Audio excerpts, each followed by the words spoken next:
Aqui nós podemos observar, né, o fígado, o estômago, essa parte superior aqui, abaixo do estômago, é o colo transverso. Importante entender que o intestino delgado, ele termina ligando-se no colo ascendente do intestino grosso, que está do lado direito do abdômen, sobe pelo lado direito e atravessa do lado direito para o esquerdo, abaixo do estômago, no que a gente chama de colo transverso. Então, esse aumento maior que nós vimos, ele é uma camada de gordura que está ligada no colo transverso e recobre todo o intestino delgado, importante para a proteção. Nessa imagem nós conseguimos ver ainda a bexiga urinária aqui logo abaixo do aumento maior. Quando nós retiramos, levantamos o aumento maior, fazemos a tração dele para cima, nós conseguimos ver o colo transverso, o jejum, né, puxado lateralmente, o mesentério, que vai estar aí ligando esses órgãos, o colo descendente, o ilho, que está aqui puxado lateralmente, o colo sigmoide e aí também a bexiga urinária, que vai estar na frente do reto canal para o ânus. Voltando lá no inicinho do processo digestivo, nós vamos ter aqui, começando lá pela boca, nós vamos ver todo o processo, passando por todos os órgãos acessórios. Nós vamos ter essa aula e na próxima aula nós vamos ver novamente. Então nós temos aqui, começando lá pela boca. A boca é composta por lábios, que são recobertos por pele por fora e mucosa por dentro. E bochechas, né, que auxiliam a manter o alimento entre os dentes superiores e inferiores. Auxiliam também na fala.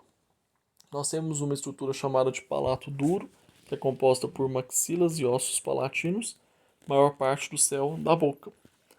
Tem o palato mole, que compõe o restante do céu da boca.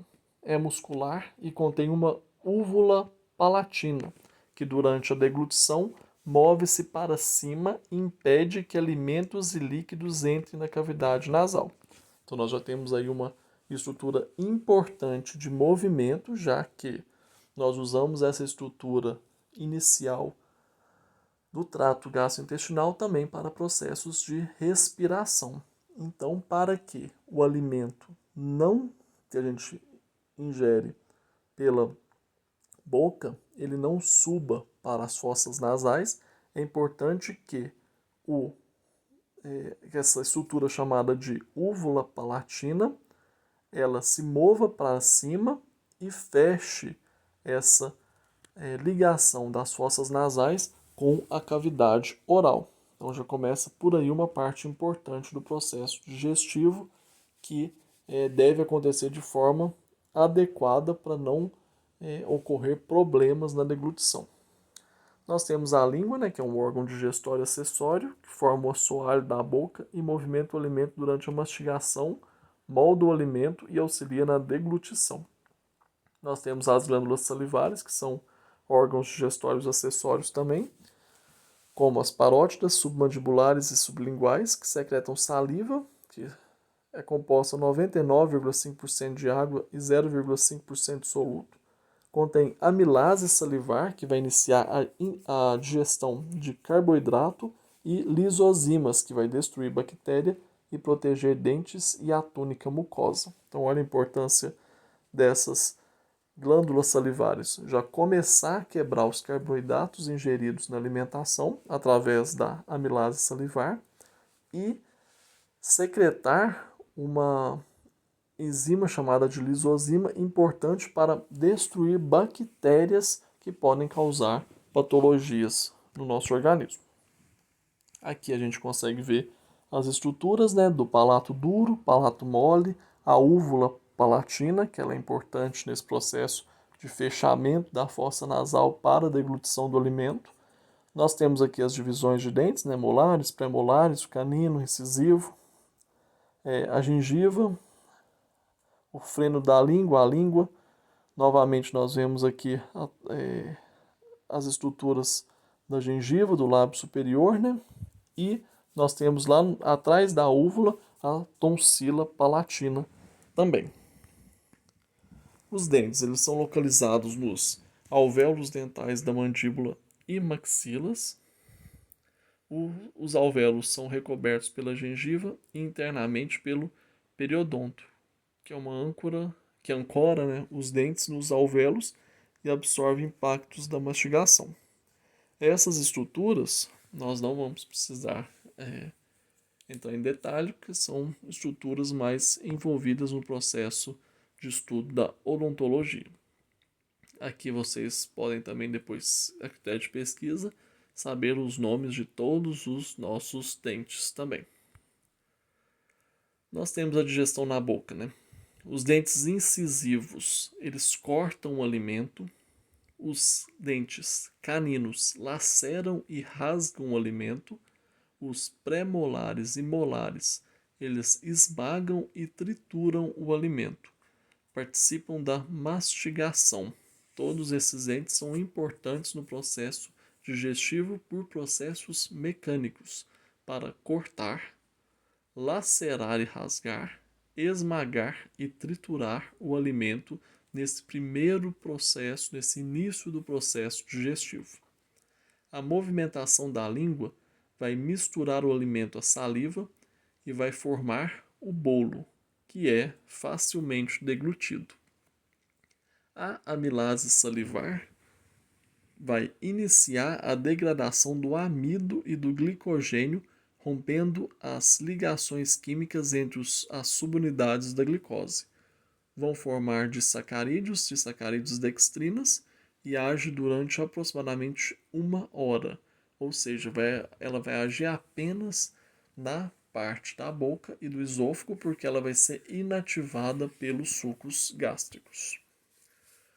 O esôfago, ele é um tubo muscular revestido por epitélio estratificado, se inicia na parte laríngea da faringe e conecta-se à parte superior do estômago. E a deglutição é o movimento do alimento da boca ao estômago. Então, olhem para vocês verem essa etapa voluntária da deglutição, que a gente vai fazer o processo de mastigação e vai deglutir, ou seja, engolir o bolo formado na boca. Nós temos aqui na primeira imagem algumas estruturas importantes. A primeira é a parte nasal da faringe. Então é importante vocês não confundirem, entender que nós temos duas estruturas, a faringe e a laringe. A faringe é a primeira parte e ela nós temos uma parte nasal e uma parte oral. Depois nós ainda temos ela dividida em parte laríngea, ou seja, a parte que está a parte da faringe ela é dividida tanto para o processo respiratório quanto para o processo digestivo. A parte nasal da faringe ela vai estar sendo fechada ali pela úvula que nós falamos. A úvula lá, que está presa no palato mole da estrutura do céu da boca, da estrutura da boca, ela vai fechar, como vocês podem ver na segunda imagem, a parte nasal da faringe, para que o alimento não suba para as fossas nasais e comece a descer pela parte oral da faringe. Nós temos uma outra estrutura importante chamada de epiglote, que vocês vão ver que está localizada bem nessa parte laríngea da faringe. É ela que vai fechar para que o alimento deglutido e que está passando pela faringe não entre pela laringe e vá parar no pulmão.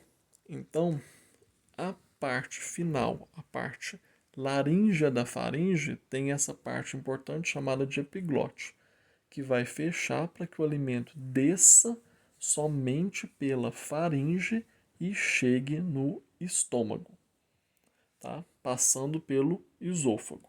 Então, o alimento mastigado na boca forma o bolo, é deglutido, a úvula fecha as fossas nasais, o alimento desce pela parte oral da faringe, chegando na parte laríngea da faringe, a epiglote fecha a laringe para que o alimento desça pela faringe e chegue até o esôfago.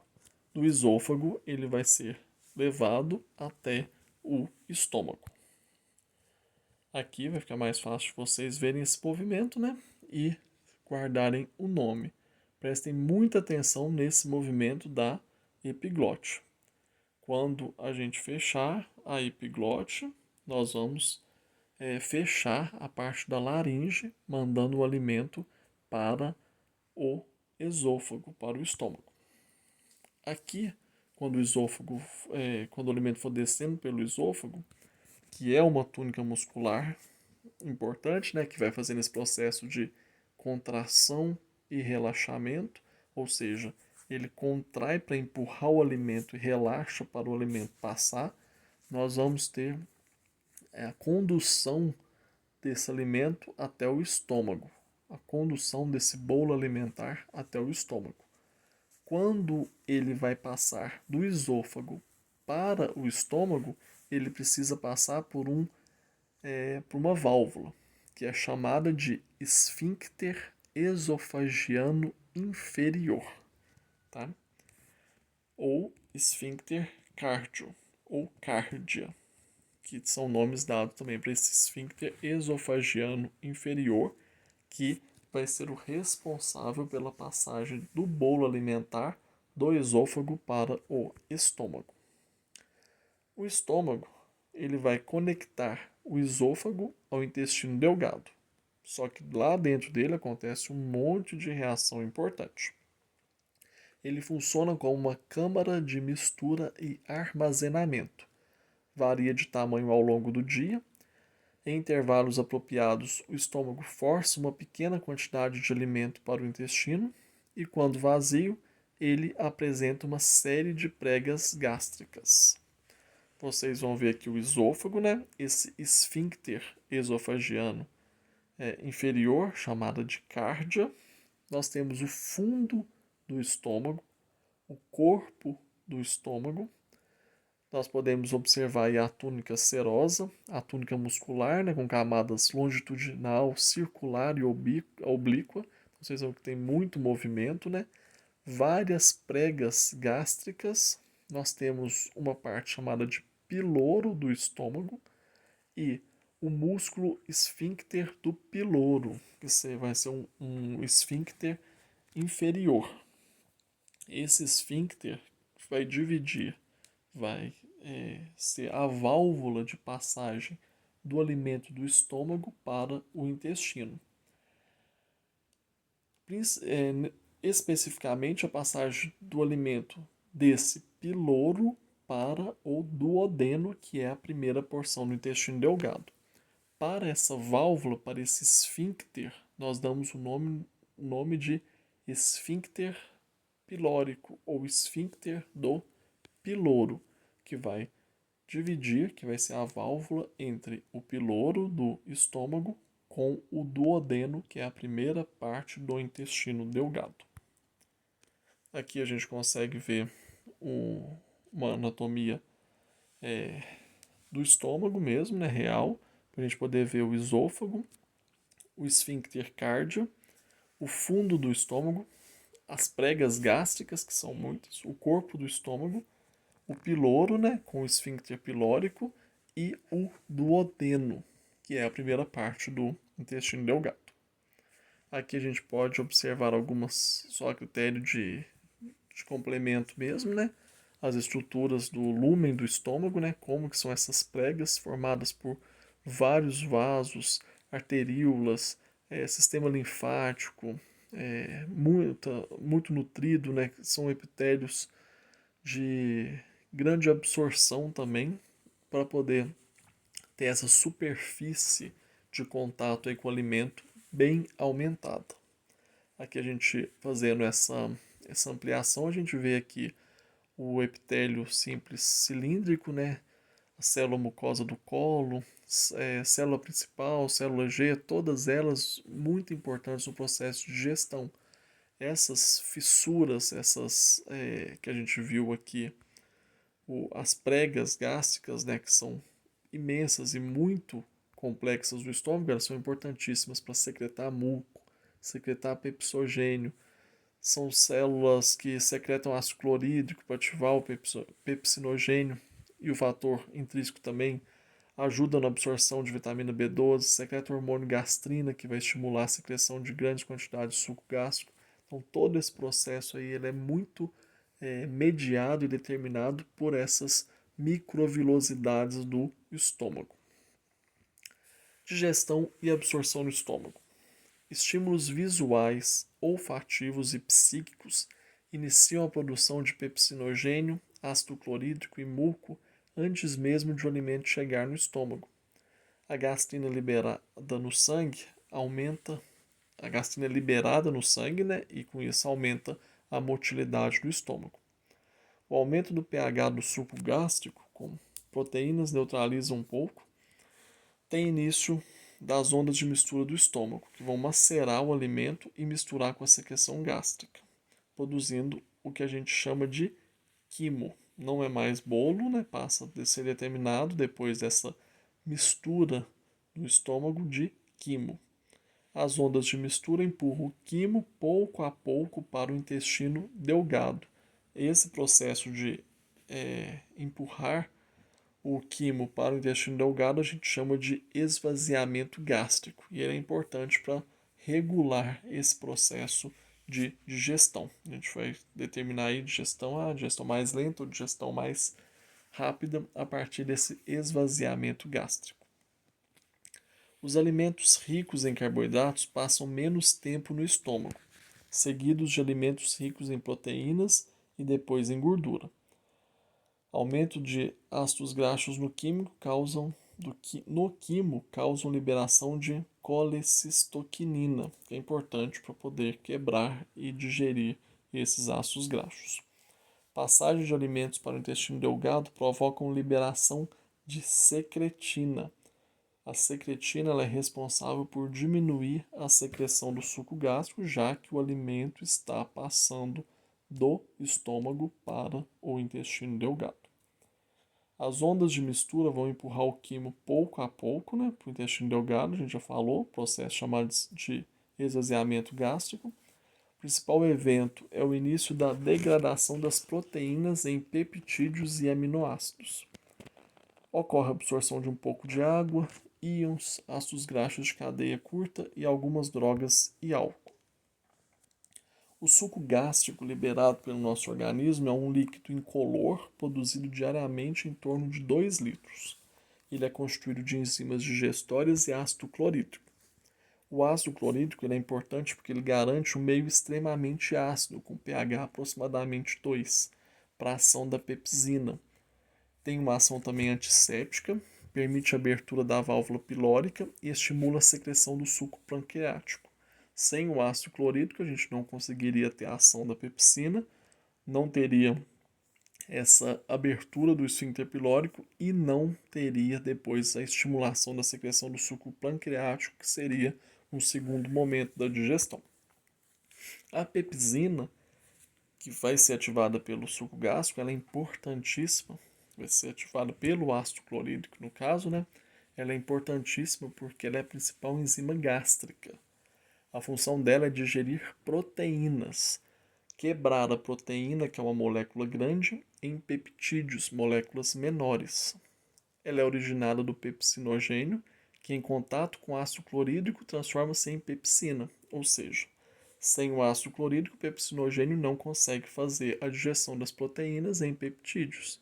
É preciso que o ácido clorídrico, em contato com o pepsinogênio, metaboliza o pepsinogênio, né? Transforma o pepsinogênio em pepsina, para que ele consiga fazer a digestão das proteínas. A regulação da secreção gástrica ela ocorre por meios psíquicos, como sensação de fome, o cheiro ou a visão do alimento pode regular a secreção gástrica.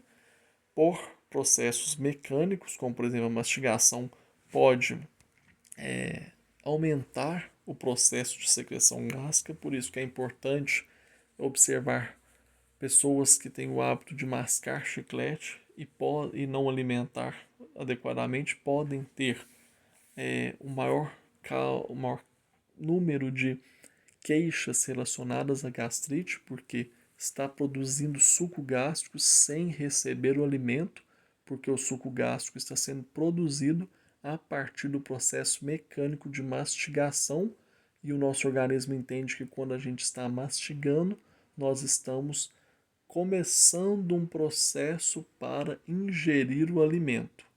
E a partir daí, nós começamos a secretar suco gástrico. Se o alimento não chega no estômago, esse suco gástrico em excesso vai causar inflamação, a gastrite e até mesmo refluxo no paciente, na pessoa, né, que pode causar alguns problemas de saúde mais sérios.